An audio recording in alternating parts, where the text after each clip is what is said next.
Welcome back to the channel. My name's Adrian, and today I'm going to take a look at my first ever Cursed Scrolls in. So I've got the first three, but I think because they're a little bit older, I've never sort of gone back to sort of put them on this channel. So yeah, I'm going to start off with number 4, A New Hope. It's not A New Hope, is it? Obviously, it's called River of Night. So this landed a couple of days ago. I've been sort of going through the book several times, as I do.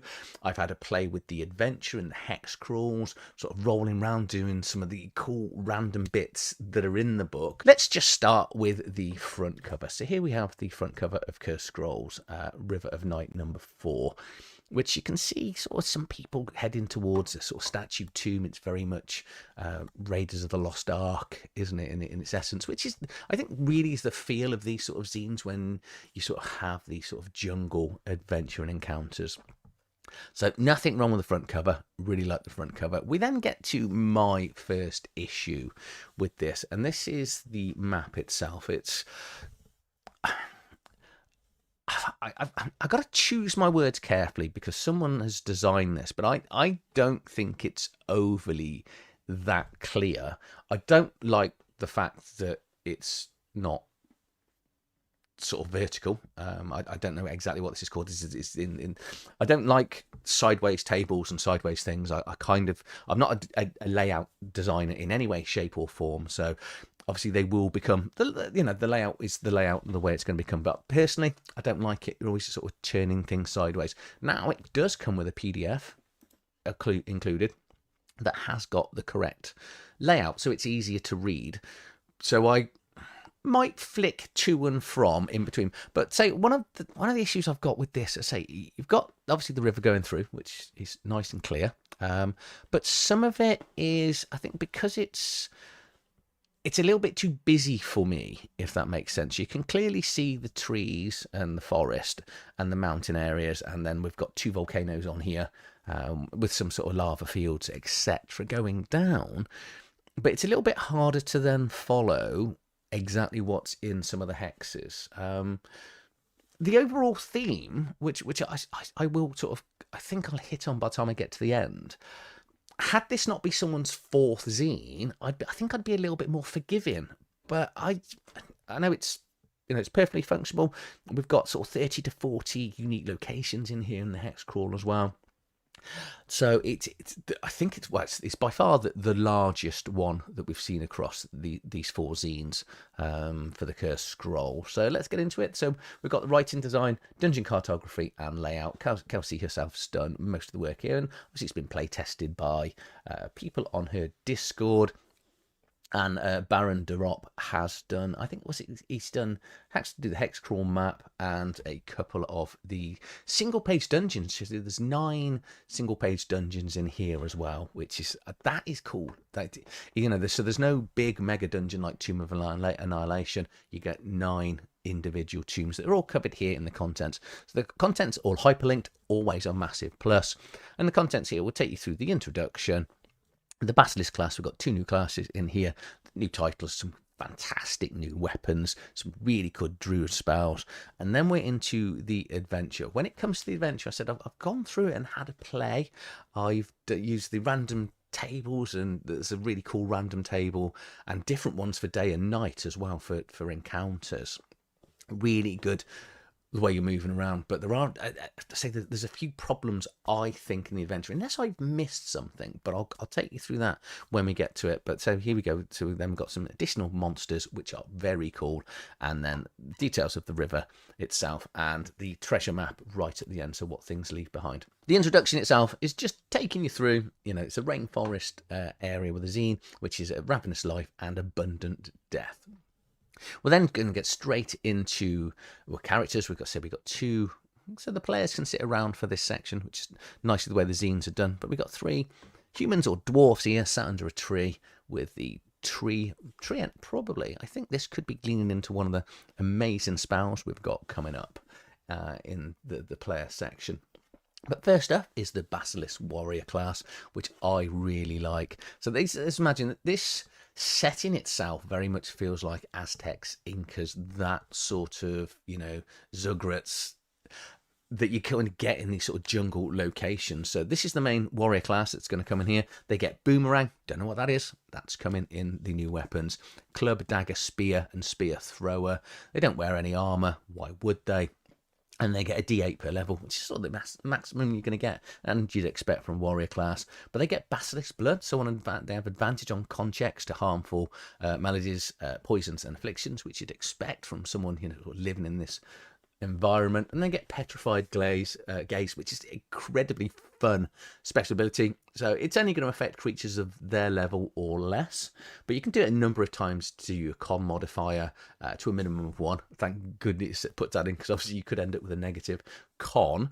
But you can stare at someone and they're going to make a con 15 check, and if they fail, they're going to be petrified for a d4 rounds. So it's just going to take them out of the combat, and they're going to still take damage. And if they're wearing no armor, they're going to get 2 plus half of their level rounded down onto their AC, which sort of complements the fact they're not wearing any armor. Their talents themselves, pretty good. Well, they are good. The one I don't overly like is 2. So you find a basilisk eggs, so a loyal hatchling is going to emerge in a D4 days, because that's just going to give the players something else to look after. It doesn't actually give them, a permanent ongoing effect, because at some stage that creature could die, or it's going to die of old age, eventually, if that makes sense. But I just find that's a strange choice, because normally with talents it's a constant ability to a player, that additional stats, something along those lines, additional damage, or allows them to do a special power. You're going to have to sort of come up with some additional rules for it. I kind of like it thematically, but I kind of think, well, actually, because you can find these eggs in the adventure, I don't know. It's not for me. But you're rolling snake eyes to get it, so the chances of it coming out are quite minimal. And then we get the cool ranger class here. So a skilled tracker, stealthy wanderer. They're going to get longbow, dagger, longsword, shortbow, short sword, spear, and staff. Leather armor, chainmail. Again, D8. And then they're going to have advantage on navigation, tracking, bushcraft, stealth, and wild animals, as you'd expect. And their sort of main power is this herbalism. So they're going to make an int check to prepare a herbal remedy on a day. And basically, if they fail it, then they can't make that particular one for the rest of the day. But it's good. You've got a choice of 5 different ones in here. They do become a little bit more difficult as you go on. But, ability to just heal 1 hit point, always good to help stabilize and bring a character back. Then they've got their ranger talents down here, like all of those, especially like Snake Eyes here, being able to do a D12 with 1 damage type. Again, it's going to be difficult to pull off, but given the choice, Basilisk Egg, D12 damage every single attack. This is really, really powerful. Okay, it's going to be difficult to actually get, but I think players that are going to kill it that are going to really fall in love with their character even more. You got the titles, as you expect, always like titles. And then the new weapons, love this. Boomerang, it's got this R here, so it's this return ability. So if it hits something, obviously it's going to stay. If it misses, you get it back. But we've got breakable here for these obsidian weapons. So obsidian's a form of glass, so as you can imagine, it's going to be it's going to break quite easily. So what's that? 1 in every 20 attacks, you're going to probably need a new weapon. But the offset for that is it goes, the dagger goes up to a D6 from a D4, and the spear goes up to a D8 as well. So yeah, I like that. I do like that. And then we've got the spear thrower, which is an attachment that used to, it sort of bends to throw the spear further, and that's going to increase the range to pretty much the same range as a bow and arrow, so a longbow, which is cool. That's good. Do like that. Do like the new weapons. Druid spells. So this is, they're for wizards. They're all wizard spells. There are, I think it's 16 new spells, which is really good. I like the theme of them. You have to be a neutral wizard to actually get hold of these, so it's not actually creating a brand new druid class, so to speak, but it's going to, in essence, it's going to allow you to sort of Gandalf the Druid type spells in here. Again, I'm not going to go through them all, because we'll be here quite a while, but there's stuff like this anima here. So you animate a life force of one of nature's objects you touch the size of a horse or less. It becomes a loyal creature And it's got these stats here. I do like things like this, you know, and as a druid should have. It should have a pet, especially a sort of magical pet. You can befriend animals or a mouse that's going to come and hang around with you as well. Your breath, you can hold your breath for 10 rounds. Earthquake, which is the sort of capstone level 5 spout, which is devastating. So creatures stand on the ground at a double near are going to take a 4d6 damage, but each creature of level 9 or less must make a dex check equal to the damage they took, which could be quite significant, and if they fail it, they're going to be swallowed, never to be seen again. I'm glad they capped that at level 9, because the Games Master isn't going to necessarily want to see your big end boss bad sort of just swallowed into the ground. But yeah, it's great ability here. We've got Mycelium here, which is, as you can imagine by the name, you can interact with and talk to fungi. And then the Summon Storm is a level 4, which allows you, as you're going on, you're going to be able to control water and do lightning bolts within that storm. And then my favourite one is this tree shape here, which is, it's only a 3rd level one. It's going to last 10 rounds, cast it on yourself, and you're effectively going to turn yourself into Treebeard, so you're going to turn into a tree ant. So what's that level? It's tier 3, so it's level 5 coming in, and you're going to become a level 8 with 38 hit points and AC of 14. This big tree. You get to keep your int, your whiz, and your charisma as well. Brilliant, absolutely great idea. I love that one. Okay, so that's as far as players can go. So if you are a player and not a Games Master, now's your time to leave. And this is where I'm going to get into. The adventure itself is really good, but one of the problems is, and I couldn't see this anywhere in the book whatsoever. I could not find starting grid or what level this whole zine is for. Now I'm assuming it's for 1st level all the way through the 10th level because of the way these single dungeons work, but it doesn't sort of cover it here in the overview. I was expecting to see something, but the main thing is we've got 3 different civilizations or sort of main sort of gangs, those sort of things running around. We've got the Azalka here, which say are Aztecs and Mayans, that sort of civilization that have been in this area for a long time, and they live in their sort of villages and stuff. And then we've got these basilisk cultists, which are the warrior monks and shamans that worship basilisk in there. And then finally we've got these void beings, which are these sleek black structures that have lurked in the remote part of the jungles longer than all memory. There's only 2 at the back, but obviously there are more void creatures in the main ShadowDark book. Different terrains here, so we've got normal terrains, difficult terrains, and impassable terrains, and the breakdown there on how it works, and then a section on boats, because as you can see by the map, there's this giant river going through that is incredibly vast.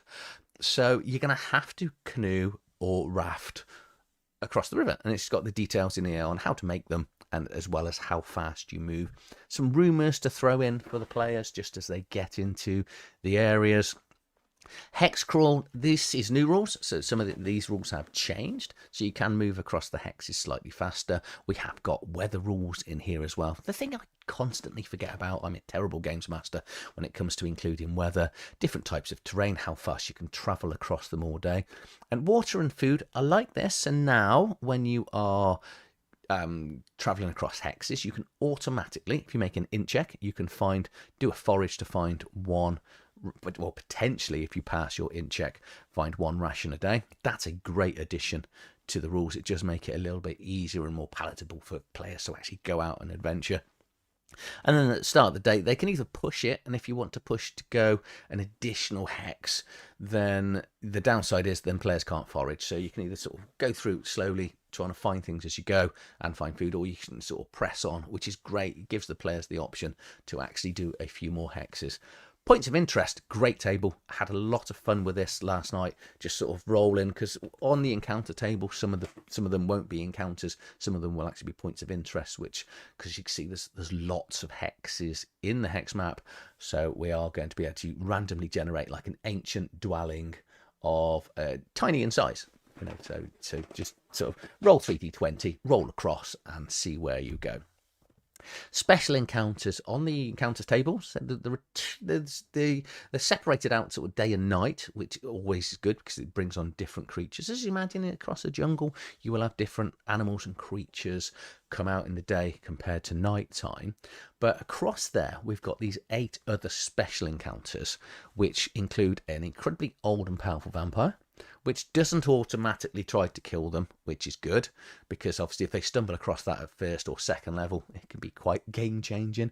The Jaguar King, that will challenge them to a fight, and if they survive for a certain amount of time, it can grant them +2 to their strength, dex, or con, or give them an additional die of hit points, which is great. It's just, this ongoing ability for surviving a challenge within the jungle. The volcano can erupt. Red Maria, which is the assassin pirate that is going around with her crew. So she's got 16 members of her crew, 400 gold. The players, very much depending on level or cockiness, might try to challenge her or steal all that gold. And then we've got random void creatures here. And ultimately, we could end up with an earthquake. And that's, as we saw, earthquakes can be quite deadly from those spells. It's not quite as deadly in nature, so it's only going to take a d12 damage. But again, just helps to build out the theme. So as we then get into the Black River Hex Key. So these are all the key locations that I showed you on the map. And there's over 30 of them, and they are incredibly well detailed. Some of them here will have an asterisk, which then leads on to the 9... there's 9 sort of mini one-page dungeons in here. So there's no massive dungeon as you'd expect from things like Tomb of Annihilation. There's 9 individual dungeons, all of different levels, which is really good because it allows the players to sort of ease their way in and level up as they go along. But what I'm not going to do is I'm not going to sort of read through all the locations in here or all of the all these one-page dungeons either. But I've had a bit of a play with them and a run through. They all seem very good and very interesting. Took me a little bit of a while to work out what some of these letters are, and then it's quite obvious once you get into the keys for the rooms, because so the V here is void being. So anything on these maps is basically sort of creatures or monsters that may go through, but they're all incredibly different, which is good. So they are at different levels. So here's your first one that's easier for the players. So this is your level 2 initial one, which is the Star Map Temple that hopefully the players will go through early on. Then finally we got the Black Seed here, which is your level 10 one, which has got all the void creatures in. And then we're into the monster section. Loads of new monsters in here.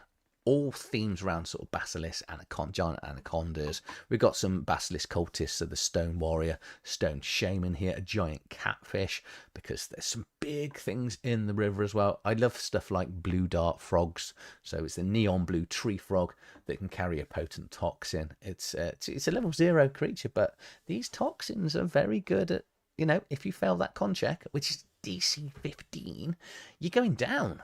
You could go into death checks. Obviously, we've then got the stats for the Jaguar King, so all the big creatures that were earlier on. 2 more void beings here, so that I think there's 4. Is there in the core rule book?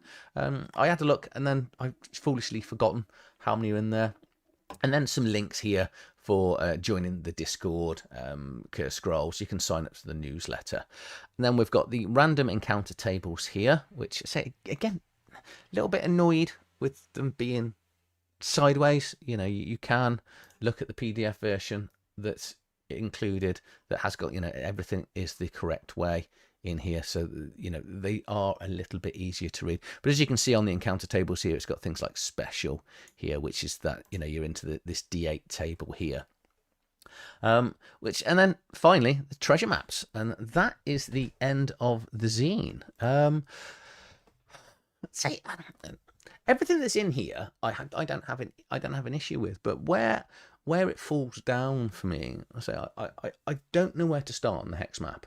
There isn't, and I might have missed it. I've read through this several times and tried to sort of work it out, and I can't kind of work out where the players start, and I don't know what level you need to be when you start. I'm assuming level 1 as you come in to the jungle. So do you just appear on one of the side maps? It doesn't seem to. I couldn't find. Again, I could have missed it, but I couldn't see it. And it seems, and it would take you through the level 10. There is a level 10 mini sort of dungeon in here. So you can take your play, you can get the scene, start the players at first level. I think you're going to be, there's a few things that are going to kill you, even though you're first level. But that, in essence, is where my problems kind of start, because you don't know where to start. But also on the map, I'm going to switch back to the map here and show you what I mean with some of the problems I have with the map. So interspersed in here are, you know, different things at the edges of the maps and stuff. So you'd think these would be some of the starting locations. They're not. Some of these are quite good and interesting locations. Obviously, you can't start down here because it's the volcano. But you can quite easily walk into a 10th level dungeon when you're first level, because they are just... It's not random the way they're laid out, but it doesn't seem to, you know, how some hex maps will go, you know, this is quite obviously the first to third level, then the next bit goes to sort of 4th to 6th, then on to 10th level. So it's kind of levels up to allow the players. I think you could easily wander, the players could easily wander into the wrong place and just get wiped out rather simply. So you're going to have to put some sort of mechanic in to stop players just wandering around, I think, as you go into different locations. But also, when we get into the layout, I like my random tables to appear before we get into the sort of descriptions of all the words. It's, you know, very, very good that we've got day and night encounters and different encounter types by terrain. And we've got these special encounters. The special encounters, good. They popped up a couple of times yesterday for me, and you're sort of like, okay, I can see how this is going to work. These are really, really interesting. Because some of them, once they pop up, they don't come back again. So, you know, and I think the downside is, though, there is a chance that you're going to go through this and the players will never see one of these encounters, which is kind of sad because they are very, very interesting. You know, so I didn't talk about the rainbow snake that flies overhead. But to me, I probably would have put this table, again, I'm not a layout person, I would have put this table by the descriptions of all of the characters. It just feels, I don't know what it is. I love the adventure, but it just feels to me like it could have just been laid out better. So going in, if this was the first scene I'd ever seen from someone, I'd be like, yeah, I, you know, like the adventure, it's really good. There's a couple of teething problems here, you know, doesn't really show you where to start. You could accidentally wander into the wrong hex and, you know, you get a TPK. So as a games master, you're going to have to sort of foreshadow this. But it's not. This is by an experienced writer and writing team, and it's been play tested. So whether I'm missing something, I don't know. I'm not saying I don't like it. I don't mean it like that. I like layouts to be simple for me because of the way I read, the way I take on information. So it kind of, I like it to flow. You know, so here's your encounter table. These are the bits to do with the encounter. I kind of don't like it all thrown in the back. I don't want to sort of flick through lots of pages through there. But also, you know, when we're going to look at the sort of one-page dungeons, which are really good, really interesting. I was having a bit of a play with some of them going through, and there's some good stuff in here. And so I don't like to show it because it sort of spoils only the players, the games masters' joy of discovering stuff. But I think I would have appreciated a first level, because if you're going to have 9 in a first to, or maybe second level to 10th level campaign, because it definitely goes to 10th level, because there's a 10th level, you know, dungeon in here. Probably I would have done from 1st through to 9th or 10th. You know, just have 1 per level. Because when I look at the way they go, we've got nothing at 1st, something comes in at 2nd, 2 at 3rd, 2 at 4, 1 at 5th, 1 at 6th, 1 at 7th, nothing at 8th, nothing at 9th, and then the final one at 10th. And it's quite nice that most of them are relatively low, because, say, you've got that accidentally stumbling into a high-level hex. that could be quite nasty for the party. And, you know, these things are going to happen, unfortunately, in adventures, and hopefully the players will be, or at least the games master will be bright enough to go, this feels really dangerous in here. You might want to consider, you know, just getting out of there as fast as possible. So, number 4, in conclusion, I like it. I'm not sure I would ever run this for my players because I think it's potentially very, very swingy. I'm definitely going to be using the 2 new classes. The 2 new classes are amazing. The weapons, absolutely brilliant. Obsidian weapons. I love the fact that you can go, here you go, have a better weapon if you want. But there's 1 in 20 times it's going to break. And a lot of players are going to want that. They're going to want the ability to do additional damage because we all want to do more damage in a combat. But there's going to be that time when the very first combat is just going to break. That's it. You're going to get the extra damage in for 1 hit, and then you're out of weapons, which is fun. The boomerang's amazing. So the classes are good. Not massive fan of that basilisk egg, but the new monsters are really good, and there's a lot of them as well. So there's a lot to like in here. I kind of just said, am I missing something? Am I being a little bit, because I don't like sideways tables, I don't like sideways encounter tables or maps. And, you know, am I being a little bit picky on layout?